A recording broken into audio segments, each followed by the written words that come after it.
Bienvenue au château de Fénelon. Nous sommes en plein Périgord noir, dans la vallée de la Dordogne. Le château de Fénelon est un château qui a été repris par mes parents il y a 35 ans. C'est un château qui est en restauration et que nous avons ouvert au public dès la première année. C'est un château qui représente à lui tout seul plusieurs siècles d'histoire. Il y a ici un noyau qui est très ancien, qui remonte à l'époque mérovingienne. Un château fort qui apparaît autour de l'an 1000. Château fort qui va s'étoffer petit à petit jusqu'au château actuel, qui a été considérablement modifié jusqu'au XVIIe siècle. Pour arriver dans la cour intérieure du château, nous avons notamment gravi un grand escalier en fer à cheval qui a été construit dans les années 1630, à la même époque que la terrasse-galerie qui nous environne. Je vous propose de découvrir les intérieurs du château. Là, vous allez voir, il y a quantité d'objets d'art, d'objets, de meubles anciens. On va commencer par la cuisine du donjon, et puis on va accéder petit à petit aux différentes salles d'habitation et salles d'apparat. Suivez-moi. Alors la cuisine du château, c'est une pièce qui est particulièrement appréciée par les visiteurs en raison de la profusion, vous voyez, d'objets liés à l'art de la cuisine. Il y a des objets notamment typiques du Périgord, notamment près de la cheminée. Vous voyez, vous avez tous ces énormes chaudrons marmites en fonte de fer. Il faut savoir que le Périgord, depuis l'époque gauloise, était connu pour ses forges qui étaient situées tout le long de la vallée. Et ces forges se sont reconverties dans la fonte à partir de la fin du XVe siècle.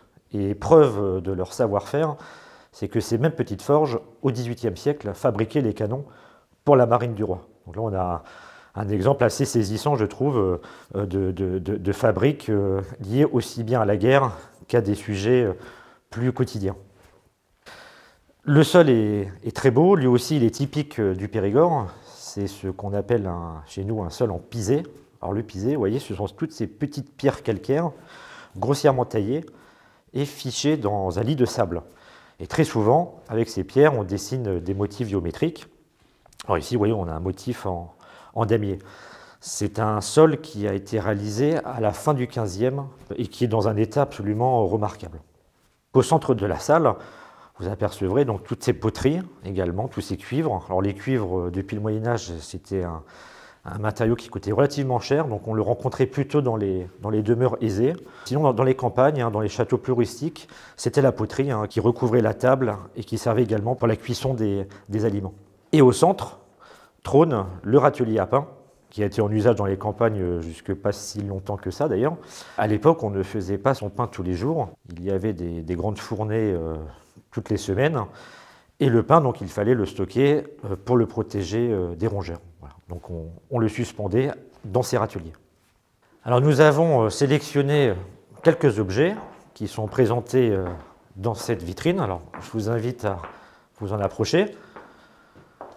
Voilà, tous ces objets expriment finalement l'inventivité des anciens. À l'époque, bien sûr, la plupart des opérations culinaires se faisaient à la maison. Le supermarché, bien sûr, n'existait pas. Parmi ces objets, certains sont même insolites. Vous voyez, je pense à la pierre qui est au centre de la vitrine, qui est sculptée, vous voyez, d'un renard. C'est une meule horizontale qui servait donc pour broyer le sel. Le sel, on l'achetait sous forme de pain. Et donc, il fallait préalablement le casser en petits morceaux, plus ou moins grossièrement, que l'on plaçait entre deux pierres, ces deux pierres discoïdales, et grâce à la poignée de bois, on moulinait, on écrasait le sel, et on le récupérait donc une fois en grain, donc dans l'orifice que l'on voit en bas.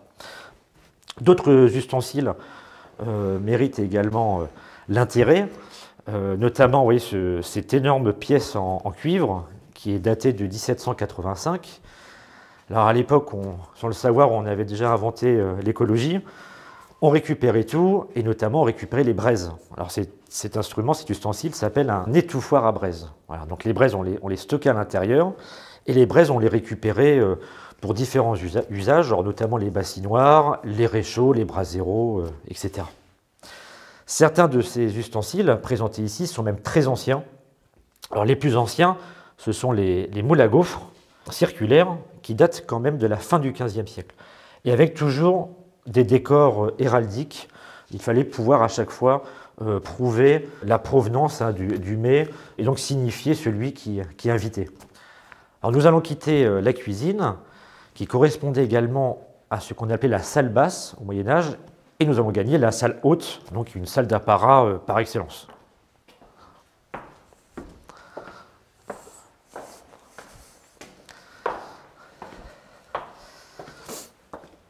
Alors, la grande salle du donjon, alors, elle porte bien son nom, puisqu'en effet, c'est la plus vaste salle des intérieurs du château, et c'est une salle qui était dévolue aux réceptions, aux banquets organisés par le seigneur.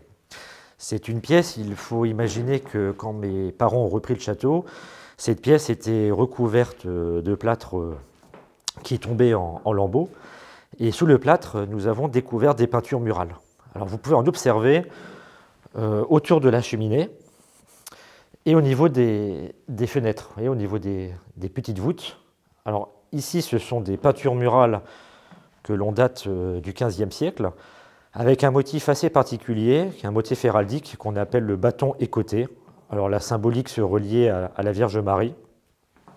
Et ce décor médiéval, si l'on considère le pan de mur qui est juste derrière moi, eh bien, tout ce décor mural a été masqué par la suite au XVIIe siècle par une autre série de peintures murales représentant ici un décor gréco-romain, qui était bien sûr le décor à la mode à l'époque. Et plus particulièrement, vous voyez, on voit deux colonnes ioniques qui supportent un entablement. Donc l'ensemble forme un grand portique à l'antique. Et il faut imaginer qu'au XVIIe siècle, donc sur chaque pan de mur de cette salle, donc, se trouvait un portique. Donc on avait l'impression d'être au centre d'une colonnade, comme si l'on était sous le temple de Zeus, par exemple. Et grâce aux archives du château, nous savons aussi que sous ces portiques étaient suspendus tous les portraits des ancêtres de la famille de Fénelon. Il y avait en tout une trentaine de portraits qui, malheureusement, depuis ont disparu. À l'heure actuelle, nous avons rassemblé dans cette salle toute une collection de meubles et d'objets d'art du XVIe siècle. Alors, il faut savoir qu'au XVIe siècle, dans les châteaux, on assiste, on pourrait dire, au début de l'essor des arts décoratifs. Quand on étudie les archives des châteaux, très souvent, au Moyen-Âge, le mobilier était très succinct. On y trouvait quelques coffres, quelques bancs, et c'est tout. La table, en tant que telle, en tant que meuble, n'existait pas, puisque, comme vous le savez, on dressait la table sur des tréteaux. À la Renaissance, en revanche, la table apparaît. Alors, on l'appelle table à l'italienne. Vous avez un très bel exemplaire au centre de la salle, avec tout un décor d'arcature qui s'inspire de l'Antiquité, mais aussi, n'oublions pas, de la Renaissance florentine. Table excessivement moderne, puisque déjà à cette époque, on avait prévu des rallonges. Donc c'est des tables avec les rallonges, vous voyez, qui se glissent sous le plateau principal. Toujours au XVIe siècle, on invente le fauteuil. Le fauteuil n'existait pas au Moyen-Âge. On l'appelle d'ailleurs à cette époque la chaise à bras. Et ce qu'on aimait sur ce type de siège, eh bien, c'était qu'on pouvait les garnir de riches étoffes. C'était les étoffes qui étaient vraiment un marqueur d'importance sociale. Étoffes qui étaient importées, la plupart venaient, alors on pense au velours de Gênes, donc c'est essentiellement l'Italie qui fournissait toutes ces étoffes qui pouvaient être brodées et surbrodées en plus. Un autre meuble que l'on invente au XVIe siècle, c'est le cabinet.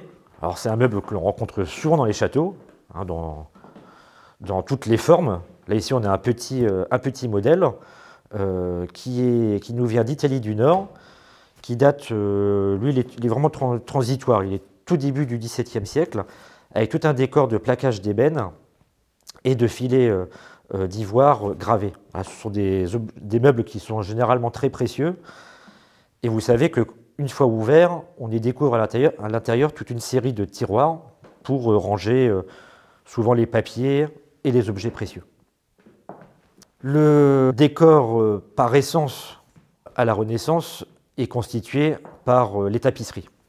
Les tapisseries, depuis le Moyen-Âge, ce sont des objets de luxe avec des centres manufacturiers pour certains d'entre eux très célèbres.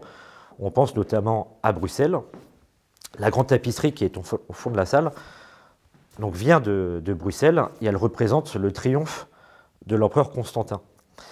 Et elle faisait partie d'une suite de tapisseries, ce qu'on appelle une tenture, qui illustrait toute la vie de l'empereur. Et les différentes pièces de cette tenture sont dispersées à travers le monde, y compris dans des musées prestigieux.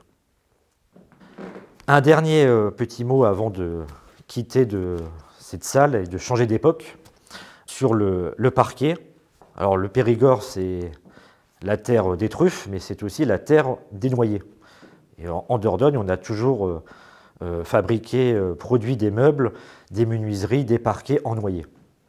Ici, vous avez un très bel exemplaire, alors qui a été refait, ce parquet, au début du XIXe siècle, en noyer, mais en ayant particulièrement bien choisi la planche. Et si l'on considère certains chevrons, vous voyez, comme celui-ci, vous apercevrez que les nœuds dans le bois sont symétriques. À savoir que pour constituer ces chevrons, on a pris la même pièce de bois que l'on a fondue et que l'on a disposée en symétrie. Et on est certain que ce parquet est l'œuvre d'un compagnon, qui pour l'instant, malheureusement, ne nous est pas connu. Voilà, on va passer sur la terrasse du château et on va gagner les appartements seigneuriaux. Alors la terrasse monumentale du château, qu'on appelle même une terrasse promenoir, elle a été réalisée au XVIIe siècle à la place d'un corps de logis fortifié du Moyen-Âge. Alors petit détail amusant, si vous vous retournez, on devine une ouverture, mais qui était initialement une porte qui permettait d'accéder au sommet du chemin de ronde. Cette terrasse, elle est dans le plus pur esprit classique, avec cette balustrade de style Louis XIII, et elle permettait au seigneur, de son petit cabinet privé, que l'on va découvrir, eh bien, de rejoindre la grande salle de réception. Alors l'appartement, ce qu'on appelle un appartement, d'abord c'est un terme qui apparaît à la Renaissance, et par appartement, on entend la succession de 3 salles, l'antichambre, la chambre et le cabinet. La grande tradition française, jusqu'au XVIIIe siècle, c'était de recevoir les gens dans sa chambre. La chambre n'était pas du tout un espace privé tel qu'elle est devenue de nos jours. C'était un espace public. Les visiteurs, on les faisait patienter dans l'antichambre. Et le cabinet, qui se situe au bout de l'enfilade, c'était dans un intérieur le seul espace vraiment privé. On peut considérer le cabinet comme étant l'ancêtre du bureau. Parce que très souvent, dans les archives des châteaux, eh bien, c'est dans le cabinet que se trouvent les papiers, les livres et les objets précieux. Alors, pour la raison de la visite, on va commencer par le cabinet, donc par l'espace intime, et on va progresser à travers les différentes autres salles publiques. L'intérêt du cabinet, c'est qu'il a conservé, vous voyez, son décor de boiserie en noyer du XVIIe siècle. Alors, on se rend compte, une fois à l'intérieur, de ce côté intime, de ce côté privé. Vous avez notamment un coffre ici, qui a l'air, vu de l'extérieur, d'un coffre normal. Nous l'avons présenté ouvert pour que les visiteurs s'aperçoivent qu'en réalité, c'est un véritable coffre-fort. Donc tout l'intérieur est bardé de fer. Il est commandé, vous voyez, par 3 serrures différentes. Et c'est un coffre pour les archives. Alors les archives étaient essentielles, puisque déjà très souvent on se faisait moult procès entre membres de la noblesse, pourquoi pas membres de la même famille, et il fallait constamment prouver ses titres de propriété ou ses titres de noblesse. Donc les archives, on les rangeait bien précieusement dans ces coffres, à l'abri des rongeurs, mais aussi des voleurs. Alors dans la petite vitrine, nous avons sélectionné certains objets propres au cabinet, et j'ai envie de vous dire que l'objet le plus emblématique, c'est la fameuse cassette, que l'on rencontre dans toute la littérature romanesque de l'époque. La cassette, donc, qui est ce petit coffre pour ranger les papiers importants. Alors, vous avez ici 3 exemplaires différents, en bois gainé de cuir et bardé de fer, et un autre exemplaire à droite, qui est ce qu'on appelle un coffre de messager. Donc c'est des petits coffres que l'on pouvait fixer directement à la ceinture. Et puis des objets liés à la dévotion privée, puisque le cabinet est également un espace propice à la méditation. Et on a notamment une très belle copie du XVIIe siècle de l'icône de Notre-Dame de Cambrai, qui a un lien, on va en reparler tout à l'heure, mais qui a un lien avec le grand personnage du château, qui est l'écrivain Fénelon, et qu'on va découvrir justement dans la pièce suivante. Alors cette pièce est une pièce emblématique du château. On l'appelle la chambre de Fénelon, puisque dans cette chambre est né le 6 août 1651 François de Sélignac de la Motte Fénelon, alors plus connu sous le nom de Fénelon tout court.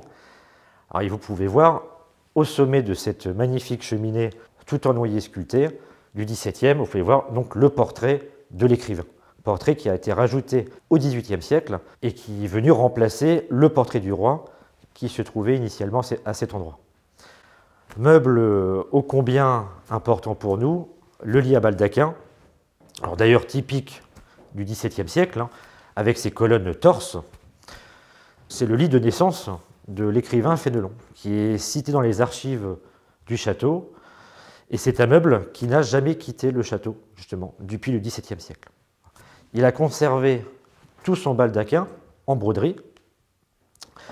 Alors vous pouvez vous apercevoir qu'il manque quelques petites franges au baldaquin.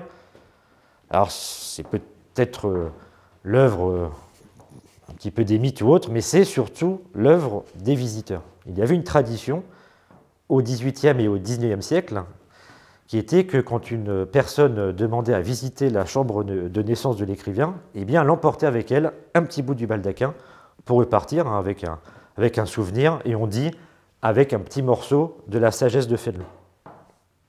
Dans cette pièce, nous ne sommes plus à vraiment reconstituer un intérieur typique des années 1630-1650, alors ce qu'on appelle plus communément le style Louis XIII. C'est un style qui est marqué par l'emploi du bois tourné et par des motifs qui sont bien connus, les motifs à pointe de diamant, voilà, que l'on rencontre sur cette armoire. Alors c'est un motif pour nous, hommes du XXIe siècle, qui nous paraissent un peu rébarbatifs, mais il faut imaginer justement ces intérieurs éclairés à la bougie et comment la flamme de la bougie finalement animait tous ces décors à pans. Et ces décors avaient justement une manière toute particulière de réfléchir la lumière. Et ça conférait même un côté précieux aux façades du mobilier. Alors avant de quitter la chambre, un dernier mot sur la cheminée. Donc c'est une cheminée en noyer sculpté qui a été réalisée par un atelier qui est très célèbre dans le sud-ouest, qui est l'atelier des frères Tournier, qui est un atelier qui a réalisé beaucoup de retables pour les chapelles et églises du sud-ouest. Et là, nous avons un de leurs morceaux de bravoure. Vous voyez, on a tout un décor de rinceaux sculptés, de grands cartouches et de chutes de fruits plaquées sur les pilastres. Alors, le petit détail qui est amusant, c'est que parmi ces fruits, eh bien, on distingue justement des petites noix. C'est le petit clin d'œil à la région. Alors cette cheminée, elle a été classée monument historique, de même que le château, en 1927. Voilà. Et elle est considérée vraiment comme un chef-d'œuvre du savoir-faire des menuisiers du sud-ouest. On va gagner à présent l'antichambre de l'appartement. Je vous invite à me suivre. Alors l'antichambre du château présente elle aussi un décor de boiserie et de parquet du XVIIe siècle. On s'aperçoit juste que le décor est plus sobre. Il faut marquer quelque part une gradation. La chambre est la pièce la plus importante, hein. C'est vraiment la salle de réception. Donc souvent c'était dans la chambre où l'on trouvait les décors les plus somptueux. Ici, vous voyez, la cheminée est un simple plaquage de noyer avec quand même quelques décors architecturaux. On reconnaît notamment ce décor de pilastres au niveau des montants, des grandes corniches saillantes avec une petite frise de denticules, tout ça c'est typique du XVIIe siècle, et un décor à caisson. Il faut imaginer que la chambre comme l'antichambre, sous le plâtre, alors à l'heure actuelle nous n'y avons pas touché, on a juste fait des petits sondages et on sait que sous les couches de plâtre se trouve également tout un décor de peinture murale. Et apparemment, pour ici, nous avons un décor de grandes volutes qui sont peintes dans les tons bleu-gris. Donc imaginez que l'état initial de ces salles, c'est plutôt des intérieurs richement colorés. Là, finalement, l'intérieur actuel n'est pas révélateur des décors d'origine. Souvent, d'ailleurs, ces décors du XVIIe siècle ont choqué les propriétaires de châteaux au XIXe et au XXe siècle, hein, qui considéraient justement ces grands aplats colorés, très souvent trop criards. Et à cette époque, c'était plutôt le retour, enfin ce qu'on imaginait être le retour à la pierre apparente. Donc finalement, beaucoup de châteaux ont perdu leur décor peint pour mettre à jour, dégager la structure même du mur, ce qui est une erreur historique. Concernant le mobilier, alors dans la chambre, nous étions à l'époque de Louis XIII. Ici, en revanche, nous sommes à l'époque du règne suivant, nous sommes vraiment en pleine époque de Louis XIV.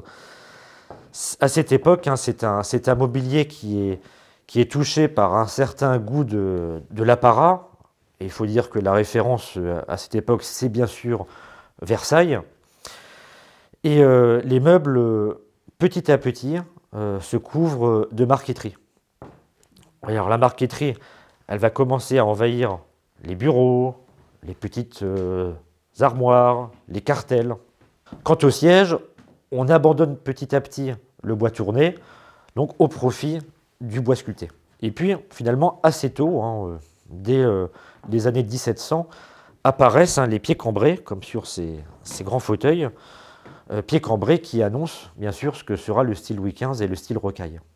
Il y a deux meubles, d'ailleurs, qu'on invente en cette fin du XVIIe siècle, deux meubles qui vont révolutionner les intérieurs jusqu'à notre époque. Le premier, c'est le bureau, puisque jusque-là, finalement, pour écrire, on prenait une simple table ou un coffre et on jetait par-dessus une toile de bure. Et d'ailleurs, le mot bure a donné naissance au mot bureau. Mais le meuble bureau, en tant que tel, est une invention de la fin du XVIIe. Et vous avez, dans cette pièce, un meuble justement assez spectaculaire. Donc alors, on les appelle un peu faussement bureau Mazarin. Bon, c'est une terminologie qui apparaît assez tardivement. Les spécialistes préfèrent parler de bureau à caisson. Et ici, vous avez un exemplaire recouvert de marqueterie de 4 bois exotiques différents. C'était des meubles, excusez-moi, excessivement précieux. Et cet exemplaire a été produit dans l'atelier des Gobelins. Et c'était les Gobelins qui, notamment, fournissaient la cour en meubles et objets d'art. L'autre meuble qui est inventé, c'est la commode. On la connaissait un petit peu au XVIe, au XVIIe siècle, mais plutôt dans les sacristies pour ranger les grandes chasubles des religieux. À la fin du XVIIe, la commode vraiment apparaît dans les intérieurs civils. Et elle va détrôner l'usage du coffre qui était quand même le meuble prépondérant encore à cette époque. Avant de quitter l'antichambre, un dernier petit mot sur les aventures de Télémaque, le grand livre de Fénelon.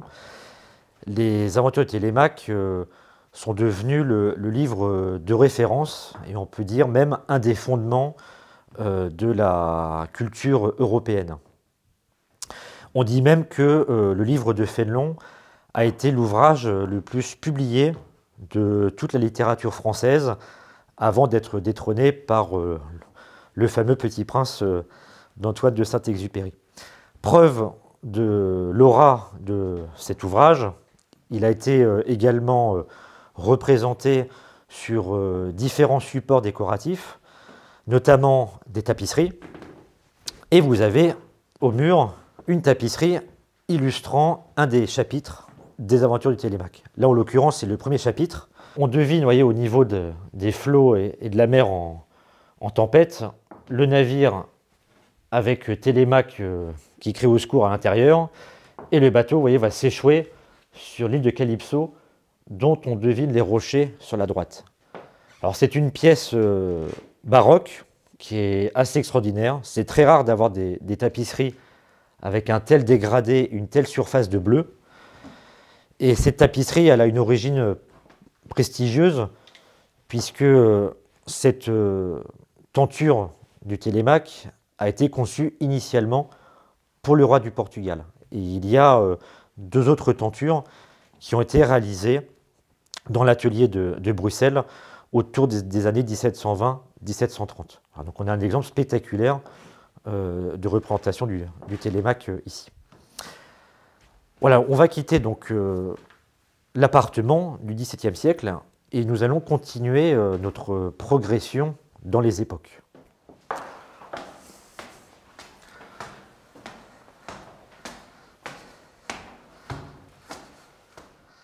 Alors nous avons regagné le donjon médiéval, nous sommes au dernier étage et nous faisons face à une salle une petite pièce qui est un des moments clés de la visite du château. Vous voyez, c'est un cabinet de curiosité que nous avons reconstitué il y a une vingtaine d'années.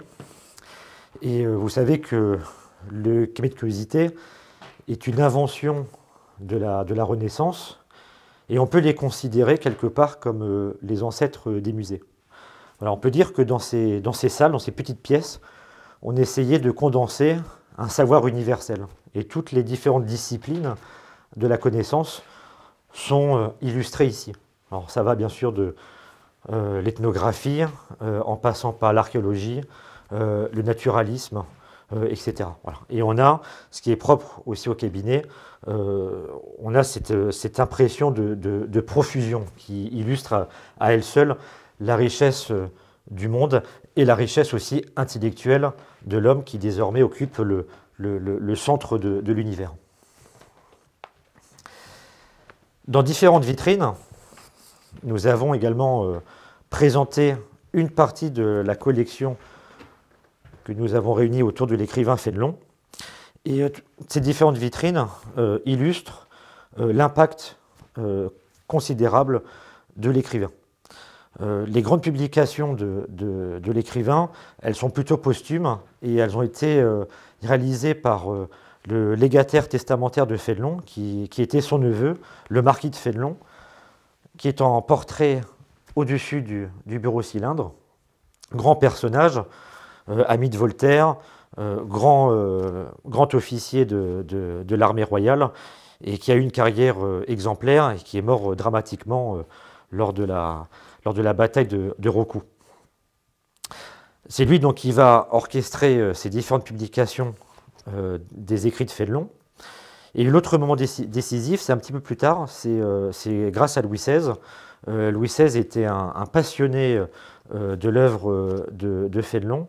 Il connaissait, on raconte qu'il connaissait Fénelon par cœur dès l'âge de 15 ans. Il a d'ailleurs, sur sa presse propre à Versailles, publié un petit télémaque avec des commentaires de sa main qu'il remettait aux membres de sa famille. Et Louis XVI va commander une statue monumentale au sculpteur Lecomte, sculpture monumentale puisqu'elle est grandeur nature, de Fénelon en pied. Alors c'est une statue qui existe toujours, hein. Elle trône à l'Académie française. Elle a été inaugurée en 1777 et elle a été excessivement célèbre. Et tellement célèbre qu'on l'a reproduite en modèle réduit, notamment vous voyez, en biscuit de Sèvres ou encore en ivoire. Au XIXe siècle, on peut parler d'une véritable Fénelon-mania, puisque les écrits de Fénelon vont irradier dans toutes les différentes couches sociales. Et également repris par tous les milieux politiques. Alors Dieu sait si le XIXe siècle est un siècle de renversement, mais Fénelon sera aussi bien célébré par les mouvements révolutionnaires, royalistes, bonapartistes que républicains. Et on peut dire que cette vitrine, à elle seule, voyez, illustre l'importance de Fénelon dans la culture populaire. Fénelon que l'on va représenter sur quantité de supports différents, à la fois vous voyez, des boîtes à bonbons, des boîtes à savon, des boîtes à tabac, des chenets, des tabatières, enfin quantité comme ça de choses.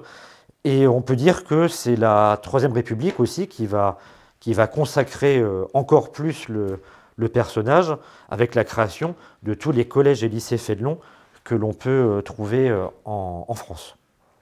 Alors nous sommes dans un étage qui est en cours d'aménagement. Ici nous sommes dans une chambre du XVIIIe siècle, notamment en style Louis XVI, donc que l'on espère, que l'on souhaite peaufiner petit à petit au niveau de la reconstitution.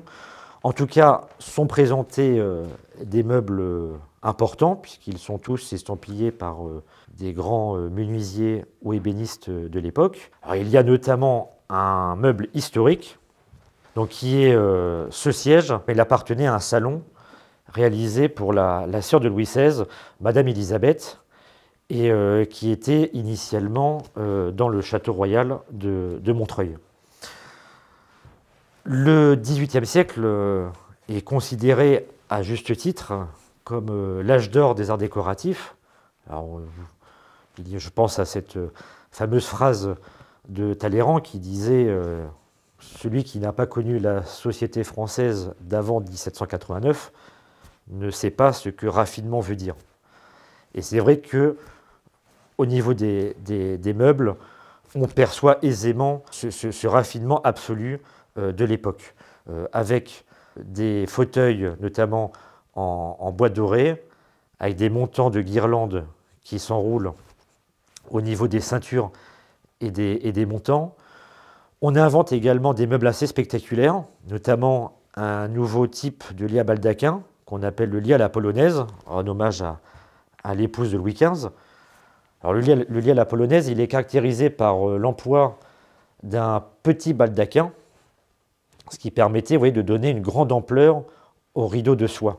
Les soieries deviennent à cette époque, là aussi, le tissu roi, et la production de soieries va être considérablement encouragée par les politiques menées par Louis XV et Louis XVI. Autre meuble aussi spectaculaire, c'est le bureau cylindre. Alors bien sûr, l'ornementation va suivre l'histoire du goût et des styles. Donc là, ici, nous sommes face à un meuble qui est typique de la fin du XVIIIe siècle. On a une certaine radicalité qui apparaît petit à petit. Vous voyez, donc des formes assez sobres, assez pures, très peu d'ornementation. Quelque part, l'ornementation fait place au choix du plaquage d'acajou. Il y avait un très beau choix de la feuille. Et ce style, qui est finalement le style néoclassique, toute cette mouvance néoclassique, eh bien, va chercher petit à petit à se réconcilier avec une certaine pureté qui est, on pourrait dire, la pureté grecque, gréco-romaine. Et ce mouvement néoclassique va aboutir jusqu'à ce qu'on appelle, nous, le style empire, alors, qui est illustré dans la salle suivante, justement, avec des formes au niveau du mobilier vraiment très géométriques. Là encore, l'essence de bois qui prend une importance considérable, c'est l'acajou, et une ornementation très discrète qui est juste apportée, vous voyez, par quelques bronzes dorés. Alors, une référence principale, bien sûr, à l'Antiquité gréco-romaine, mais n'oublions pas la campagne d'Égypte. Alors, campagne certes militaire, mais campagne militaire qui sera accompagnée de quantités de savants qui vont réaliser des milliers et des milliers de dessins qui seront publiés à leur retour.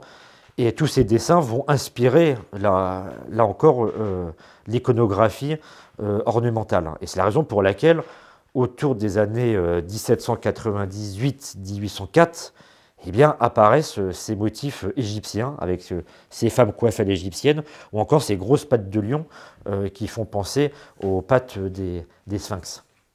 Voilà, on va faire une petite pause dans les salles meublées, et je vous emmène découvrir la charpente d'une tour fameuse du château. Alors, tour fameuse par son nom dans les archives, car cette tour s'appelle la tour des confitures. Alors, il y a une légende. On raconte que durant la guerre de Cent Ans, alors Fénelon, le château a eu une histoire très mouvementée durant la guerre de Cent Ans. Il a été entre les mains d'un capitaine de brigands, puis il est passé entre les mains des Anglais.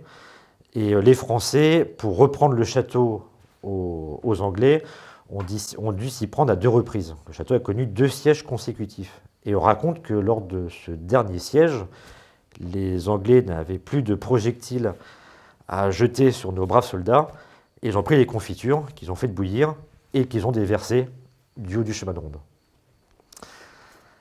La charpente, vous voyez, c'est une très belle charpente en châtaignier du XVe siècle, et elle supporte une toiture en lauze.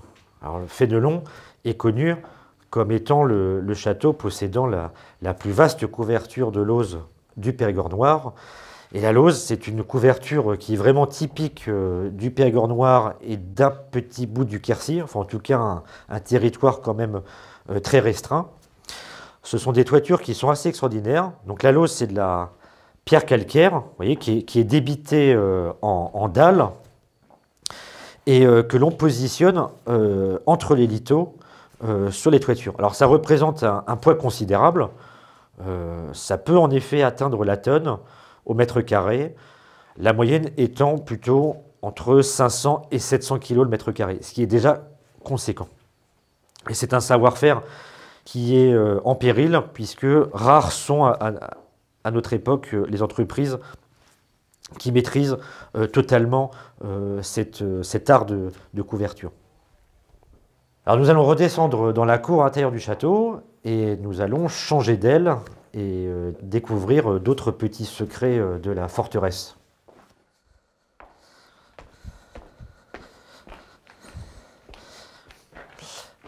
Oui, alors dans un château fort, il faut une chapelle. La chapelle du château vient se loger dans une des tours, donc l'abside épouse la forme de cette tour, mais cette chapelle, elle a été resacralisée durant le Moyen-Âge, parce que le château de Fénelon a été une forteresse cathare au XIIIe siècle. Alors c'est vrai que le catharisme, on est plus habitué à le rencontrer autour de la région toulousaine et de Carcassonne, mais le catharisme a progressé très loin dans les terres. Et le Sarladais était connu pour être un foyer très actif de cathares. Le futur Saint-Bernard, d'ailleurs, va venir évangéliser les Sarladais. Et on raconte même qu'il a opéré un miracle. Et ce miracle a donné lieu à la construction d'un monument célèbre de Sarlat qui est la Lanterne des Morts. Le seigneur de l'époque s'appelait Amalvin de Fénelon.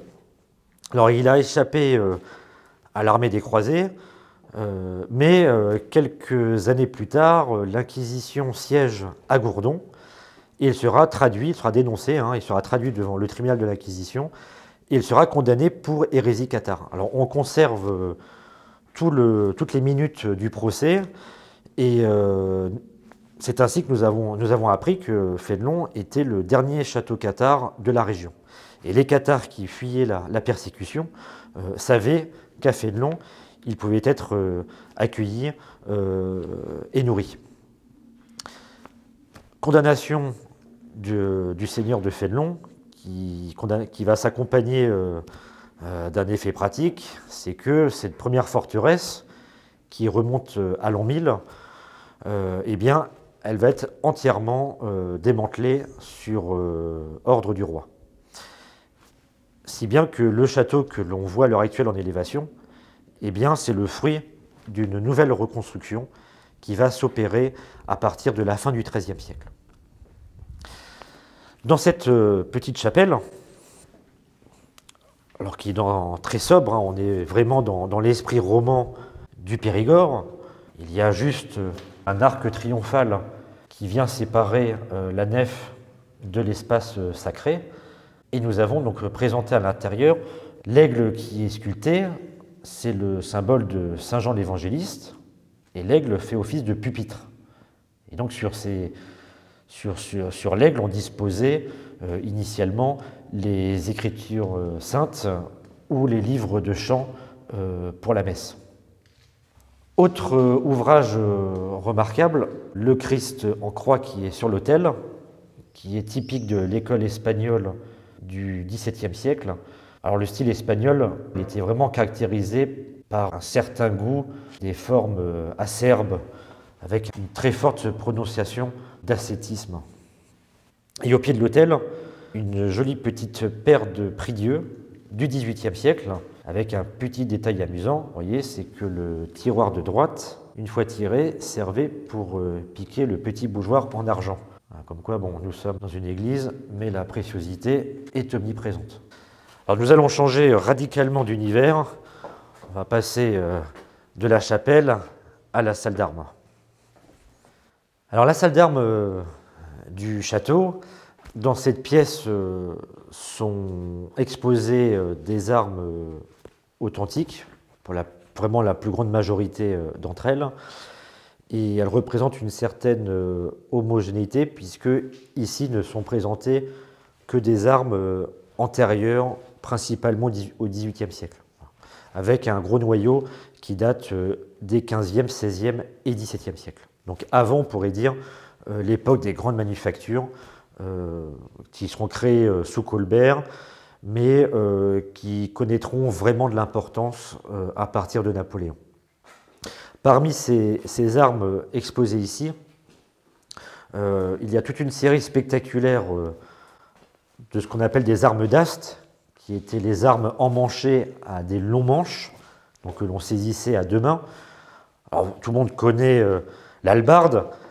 L'hallebarde, elle est caractérisée par ce croc latéral, qui était initialement un croc prévu pour désarçonner les cavaliers qui arrivaient au galop. Mais il y a aussi la pertuisane, avec ses grands fers d'estoc, et puis toutes ces séries de piques à croc, guisarmes ou autres, qui étaient là pour se faire plus de mal que de bien. Il y a également au centre de la salle 3 armures qui illustrent l'évolution de l'armurerie au cours des siècles. Alors, la grande armure, c'est une reproduction du XIXe siècle, mais elle est vraiment fidèle à ce qu'on appelait au XVe siècle le harnois blanc. Le harnois blanc, c'était l'armure qui recouvrait le cavalier vraiment de la tête aux pieds. Alors, quand on voit ces armures, souvent on pense au poids. Il faut savoir que le poids d'une armure était quand même relativement bien étudié, puisqu'il fallait quand même que ces pièces soient aisément maniables. Et une armure, en moyenne, pesait autour des 30-35 kg, et le poids était plutôt bien réparti. Ces armures complètes, qui ont frappé l'imagination et quelque part nous frappent toujours à notre époque, elles vont laisser place petit à petit à ce qu'on a appelé au XVIe siècle la demi-armure. Vous avez 2 exemplaires à côté, justement. Alors, demi-armure, car on a commencé, face à l'évolution des armes à feu, eh bien, on a commencé à enlever certaines pièces de l'armure pour l'alléger, mais aussi pour renforcer, on va dire, les parties les plus importantes, notamment le plastron. C'est très souvent le plastron qui représente la surface la plus épaisse. Et pour l'armure du fond, vous voyez, on devine une encoche sur le flanc du personnage, et cette encoche dans le métal, c'est ce qu'on appelle l'épreuve. Et l'épreuve, c'est une espèce de garantie pour un acheteur.